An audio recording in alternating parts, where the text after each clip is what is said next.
Hey y'all, welcome back to the Garden Hutch. Today we're going to talk about week 17 of 2023.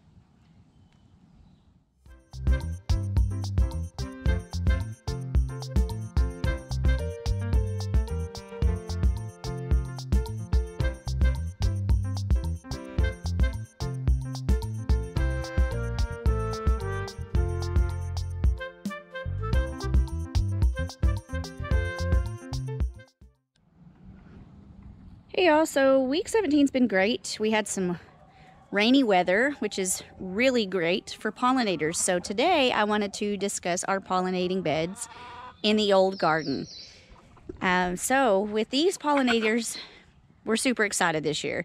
Last year we had these beds in here and we didn't grow a lot, which was my mistake. You know, I didn't jump on the bandwagon, make sure all my seeds were planted, started those seed mixes. Which in this bed, you can see this was our bed for the pumpkins. Chickens did not do well with pumpkins. They destroyed them.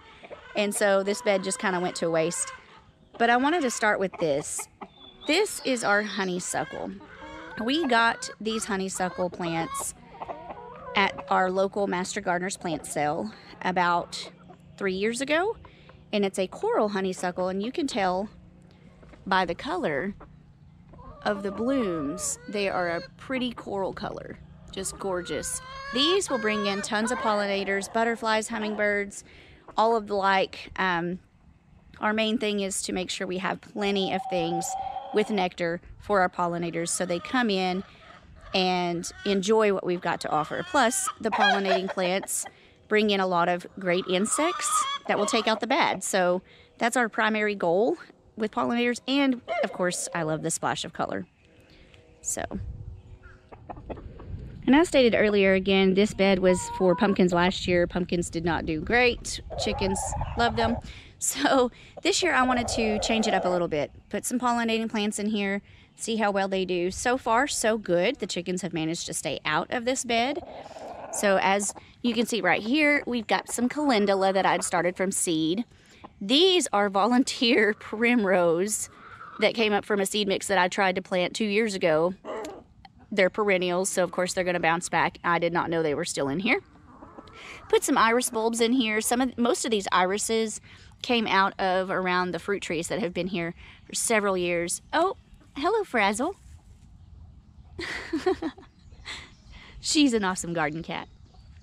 Then we also have some Clarkias in here that I started from seed. They're doing wonderful. These are pretty. They add like lots of splashing of color and just pretty flowers. And as you can tell, some more evening primrose popped up and some more irises. And this bed is fantastic. This is my favorite bed. It is full of spearmint and echinacea and irises. We had a rosemary bush in here, but the last 2 freezes have just kind of ruined that plant. So we're going to be pulling that up and adding more pollinators. But this is my echinacea. This came up about 3 years ago from a wildflower mix that I put in here. This was the only one that came up and survived. And this guy, look, I'm already going to have a gorgeous bloom. I'm so excited. Echinacea is great for a lot of tummy issues, and it's just a beautiful pollinator. Butterflies love this thing.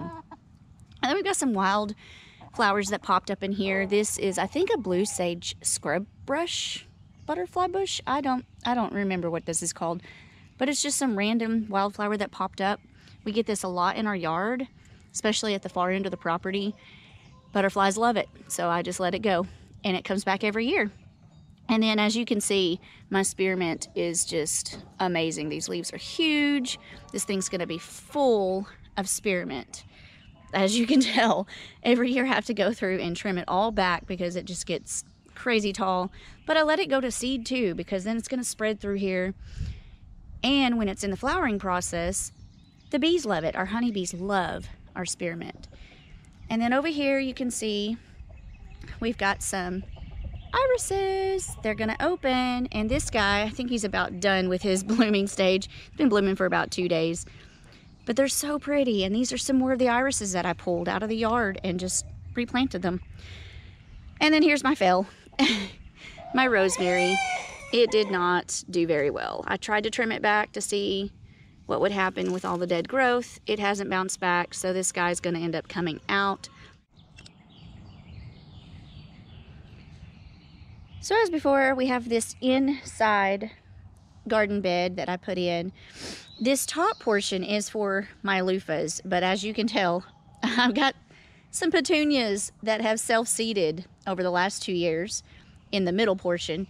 There are some critters coming in and eating, for some reason, eating the greens off of them, but I just let the petunias go because hummingbirds love them, bees love them. We get a lot of butterflies on them, so I just let them self-seed and they just come back. I don't have to replant every year. They just kind of do their own thing. But I wanted to talk about what I added to the loofah bed, which I have not planted my loofahs yet. They're in the process of coming up in the planters in the greenhouse. But I did go in and add some chamomile. This is our first year to grow chamomile, and I'm so excited because you can do a lot with this. My goal is to make some chamomile and lavender teas for bedtime. I like to sip on some hot tea before I go to bed. Helps me sleep good. It's relaxing. And these are very beneficial plants. So I'm super excited about these. They say to harvest them between June and September. So hopefully this year I get a lot of blooms that I can harvest and dry out and use for teas. And if you keep them in an airtight container, they keep and save for up to a year. So there's one on this end, there's one on the far end down there. And then before I show you what's in the long bed, I wanted to talk about this. I'm so excited about this bed. So this is just an old feeder, like the little rubber feeder that we got at the local ranch store, and we were going to use it for lettuce at one point years ago. It really wasn't that great, so I redid the holes in the bottom of it for better drainage, and this is catnip. So excited. We're starting it in the old garden because the garden is fenced off. That way the cats cannot destroy the catnip before it has a chance to get big and bulky. So I'm really excited. Once it has a chance to get big and bulky, cats are definitely going to be all over this guy. But you know, as we say, we love cats, so we gotta spoil them a little bit. And then over here, this is an aster that I started from seed. I have not been great at starting asters. They're really hard. But I was successful with this one, and I've babied this guy, and finally it's doing its thing. So I put it in here. It's gonna be probably about 1.5 feet tall. It's got some beautiful bushy flowers on it, and if I treat it right, it'll be a perennial, which I think in our zone it's more of a biennial, so it could self-seed. I never know. But this is my first real true experiment with an aster, so I'm super excited. But down here you can see I've got some, excuse my shadow folks, I've got some cosmos, got a bud on there. Here's those petunias. I've got some more shadows going on. Let me get down here. This is baby's breath. Really excited about the baby's breath. So this is really good with cut flowers and bouquets. So I'm hoping it gets really pretty and big so I can put it in my bouquets and just add that extra color and pop. And then I've got some more chamomile that I started in here too, right there. And then we've got some alyssum. Alyssum is fantastic. It is really great for bringing in good insects to fight off the bad insects that you don't want in your gardens. So we definitely wanted to put some alyssum in here. It's fancy. We love it.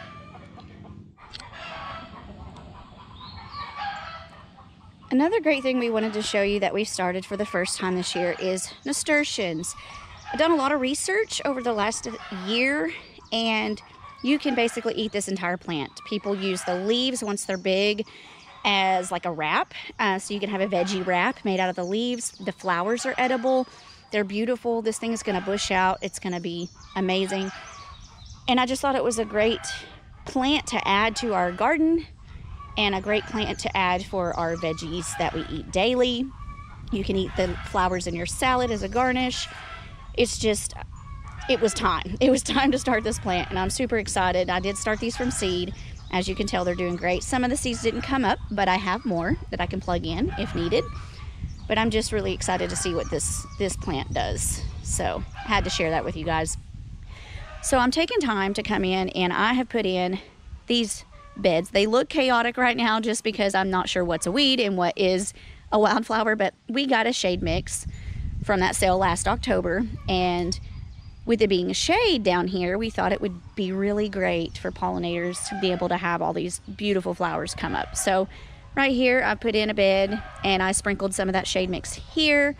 The rocks, of course, came out of our yard. If anyone knows Arkansas, we grow rocks. And then all along the fence line here, all the way down in that L shape, that is all gonna be the shade mix wildflowers. And you can see there's some henbit in there and dandelions and all that good stuff. But the cool part, henbit's not really good for anything except for pollinating things. And bees love it. So I just leave it in there because it'll flower and the bees will hit on that, especially while we're waiting on the other flowers to come up. But the dandelions, you can eat the entire plant, root, leaf, and flower. So we're gonna let them go. And cool thing about dandelions, they only grow where soil needs the most help. So they actually put nutrients back into the soil. It's gonna help my little flower beds. They're just gonna be great. So hopefully, once we get this all settled in and all the flowers are up, I'll be able to bring you back down and show you what it looks like afterwards. Well, folks, I really hope you enjoyed my tour and kind of catching you up on what our pollinating plants are doing, what our goals are, just showing you around a little bit. And man, that old garden is just phenomenal. The potatoes are awesome. Yes, we got green beans up. We've got our cucumbers coming up. We've got some pollinating plants in the beds with the veggies. So we're just moving right along. So I hope this kind of gives you an idea of what to expect in the coming weeks. And it's been wonderful the last week. We've done a lot just prepping for May. And as I always say, April showers bring May flowers. So we appreciate all of you. If you haven't yet, please like, subscribe. We really enjoy you guys joining us every week and seeing what we've got to offer and share with everyone. So it's been great fun, and we will talk to you soon. As Jeremy says, peace.